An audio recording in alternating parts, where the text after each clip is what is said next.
Well, good evening. I just got done Skyping with a friend of mine in Ireland. I am hoping that I can that everybody can hear me because there were several of you, and I know I mumble, but there were several of you that mentioned I don't speak very clearly. Well, I'm really not a good speaker. I've seen some great ones on YouTube and wish I was one. But we were discussing. I'd mentioned Malthus and Malthusian theory, and we were discussing it, and he was talking. He said, "Yeah, but what about the Green Revolution?" Well, it got us into a discussion. I wish I'd have taped that because I'd probably say something that was more more viable and more intelligent during the discussion than I would trying to pull this stuff off the back of my head. But civilization always was founded on the realization that you could grow crops and you could stay in one spot. And the spots that they stayed in, see, you don't get the barbarians and Genghis Khan and the Roman hordes of thieves, of Vandals and Visigoths and Gauls and all uh, until after you have stable societies. Otherwise, there's nobody to rob.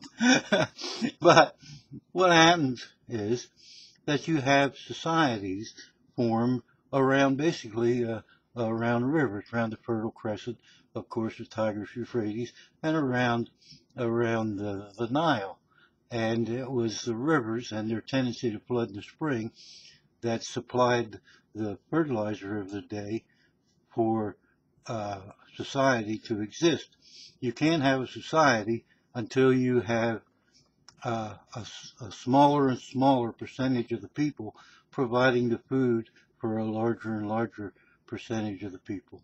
Until you have that, you have no crafts, you have no artists, you have no true government, you know, you have no taxes, you know. But this happens once you have the capability of raising crops.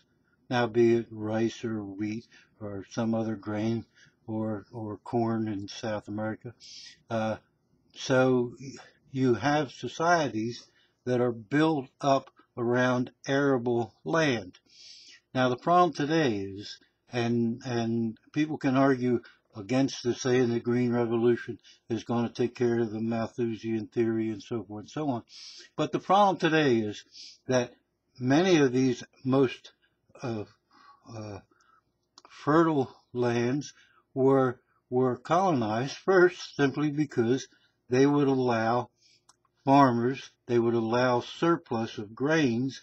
They had great grain surpluses and storages in Egypt. You couldn't have 20,000 people working on a pyramid if you didn't have a tremendous farming system.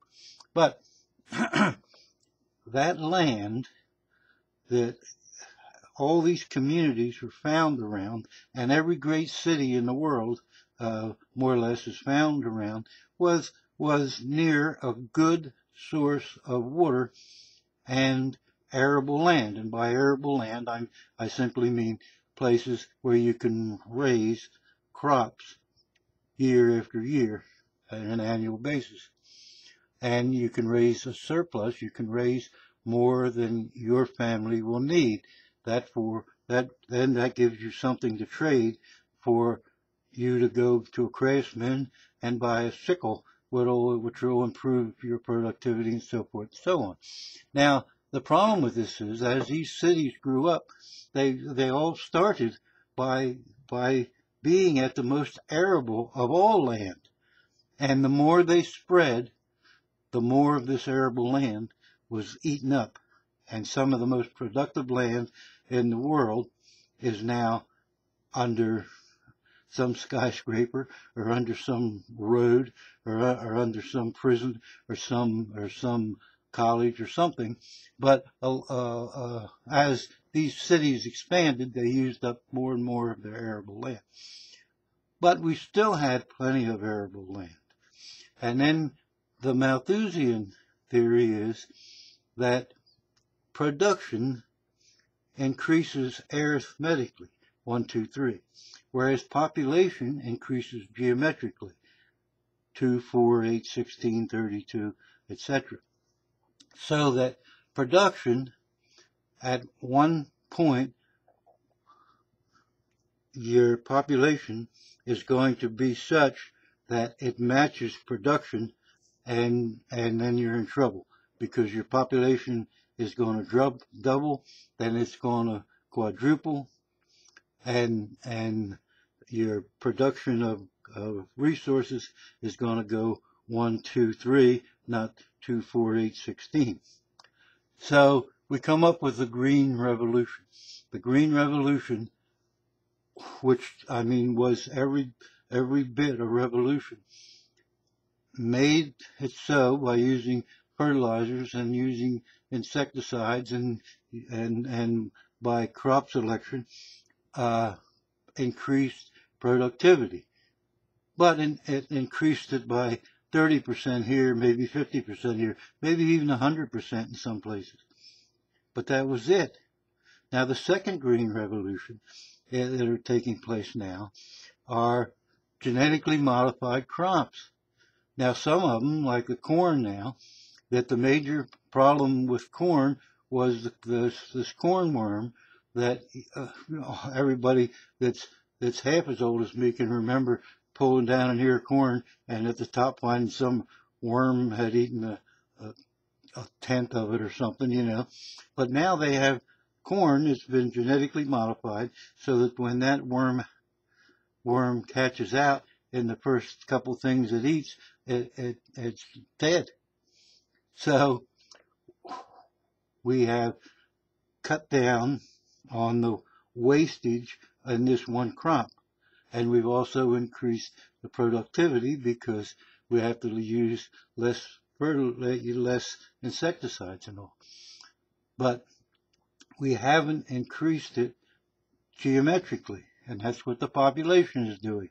And for all these scientists that have their head in the sky and think that Mathus is dead and his theory is out the window, I say bullshit, because we are never again going to have a green revolution unless, well, the only possibility is that we can find the oceans to become so fecunded that they make up the difference, but we haven't had much luck. Every time we try to raise fish in the ocean, just the fact that they're contained causes massive pollution, and then we have to either modify the fish or give them antibiotics or something, and we've had very little luck. Now, I'm not saying it's an impossibility, but on the scale that we're talking about, it seems highly improbable. And if we do increase it, it will be arithmetically, whereas our population is always increasing geometrically. So that we can expect huge famines, and unless we all want to look like North Korean soldiers marching in a line, you haven't seen a single fat one of them, or you want to look like Ethiopians migrating every 3 or 4 years because of drought, then we better realize what's going on, and we better concentrate, and this is what gets everybody in trouble, concentrate on controlling the population. Now look at the Chinese, how successful they were. Now they're going to reach a point where their population in the next 30 years will start to decline. Now the Indians haven't reached that yet, and who knows, the Indians are still have large families, but as they become more successful and richer, we hope they'll slow down. The Japanese aren't anywhere near replacing themselves, and many other societies are the same. Europeans are decreasing. The more productive you come economically and successful, the smaller and smaller the families are. And one reason is because we're so fucking busy doing everything else, you know. And the other is the mere expense of having kids. Now, we'll discuss that at another date, especially the problem with college debt and what it's done to our overall economy. But I would like your comments on what you think the probability of Mathus being wrong. I just don't see it.